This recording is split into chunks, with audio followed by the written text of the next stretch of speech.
Hello hi అందరికీ one more my mini vlog. Sri Rama Navami శుభాకాంక్షలు. మీ ఇంట్లో కూడా శ్రీరామనవమి పూజ చేసుకుంటారు? ఒకవేళ చేసుకుంటే ఏ విధంగా చేసుకుంటారో కమెంట్ బాక్స్లో కమెంట్ చేయండి. మా ఇంట్లో ప్రతి సంవత్సరం ఈ విధంగా ఫోటో పెట్టయితే మేము పూజనైతే చేసుకున్నాము. ఇలా పూజ చేసుకున్న తర్వాత ఒకరు దేవుడు ఫోటో ముందటైతే ఓడి బియ్యం అయితే పోసాము. ఫస్ట్ అత్తయ్య ఓడి బియ్యం పోసిన తర్వాత నేను దేవుడి మీద పసుపు కుంకుమ వేసి ఈ విధంగా ఓడి బియ్యం అయితే పోసిన తర్వాత దేవుడికి అయితే ఈ విధంగా హారతి అయితే ఇచ్చాము. హారతి ఇచ్చిన తర్వాత మామిడికాయ పులిహోర దేవుడికి నైవేద్యం పెట్టాలి కదా. ఆ తర్వాత సేమియా పాయసం.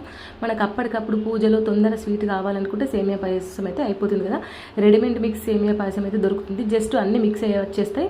మనం జస్ట్ పాలల్లో ఒక 2-3 మినిట్స్ పాలని వేడి చేసి ఈ సేమియా మిక్స్ని ఒక 5 నిమిషాలు ఉడికిస్తే సరిపోతుంది. ఎంతో టేస్ట్గా సేమియా పాయసం అయితే రెడీ. ఇందులో కొద్దిగా మిల్క్ మేడ్ వేయడం వల్ల ఇంకా టేస్ట్ అయితే చాలా బాగా వచ్చింది. ఇలా సేమియా పాయసం పులిహోర దేవుడికైతే దేవుడి ముంగట పెట్టి నైవేద్యం సమర్పించి దేవుని మొక్క అయితే మా పూజ అయితే కంప్లీట్ చేసుకున్నాను. మా పూజ కనుక మీకు నచ్చినైతే like, share, comment, please subscribe. Bye bye.